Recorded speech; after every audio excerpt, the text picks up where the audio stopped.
పిత పుత్ర పవిత్రాత్మ నామమున ఆమేన్. ఈరోజు జూలై 12వ తారీఖు. మత్తయి సువార్త 10వ అధ్యాయము 24వ వచనం నుండి 33వ వచనం వరకు. శిష్యుడు గురువు కంటేను అధికుడు కాడు, సేవకుడు యజమానుని కంటేను అధికుడు కాడు. గురువుల వలె శిష్యుడు, యజమానుని వలె సేవకుడు అయినా చాలును. ఇంటి యజమానుడు బెల్జెబూలు అని పిలువబడిన ఎడల అతని ఇంటివారు ఇంకెంత హీనముగా పిలువబడుదురో కదా. కాబట్టి మనుషులకు భయపడకుడు. దాచబడినది ఏదియు బయలుపడకపోదు, రహస్యమైనదేదియు బట్టబయలు కాకపోదు. చీకటిలో నేను మీకు బోధించు ఈ విషయములనెల్లా మీరు వెలుతురులో బోధింపుడు. చెవిలో మీకు చెప్పబడిన దానిని ఇంటి మీద నుండి ప్రకటింపుడు. శరీరమును మాత్రము నాశనము చేయగలిగి ఆత్మను నాశనము చేయలేని వారికి భయపడరాదు.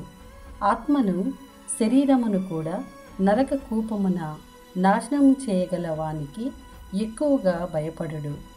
ఒక కాసుతో మీరు 2 పిచ్చుకలను కొనగలుగుదురు. కానీ మీ తండ్రి సంకల్పము లేనిదే వానిలో ఏ ఒక్కటియు నేలకు ఒరగదు.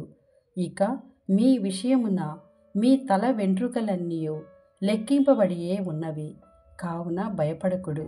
మీరు అనేక పిచ్చుకల కంటే అతి విలువైన వారు. కనుక ప్రజల ఎదుట నన్ను అంగీకరించు ప్రతివానిని పరలోకమందున్న నా తండ్రి సమక్షమున నేనును అంగీకరింతును.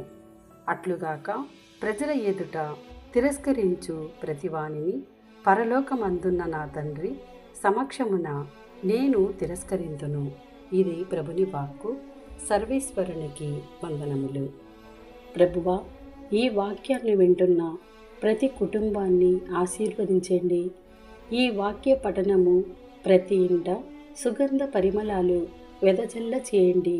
మీ వాక్య పరిచర్య చేయుచున్న ప్రతి ఒక్కరిని దర్శించండి, ఆశీర్వదించండి, ముందుకు నడిపించండి.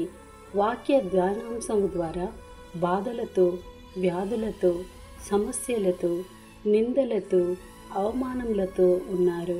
వారినందరినీ దర్శించమని యేసు నామములో అడిగి వేడుకుంటున్నాం తండ్రి. ఆమేన్.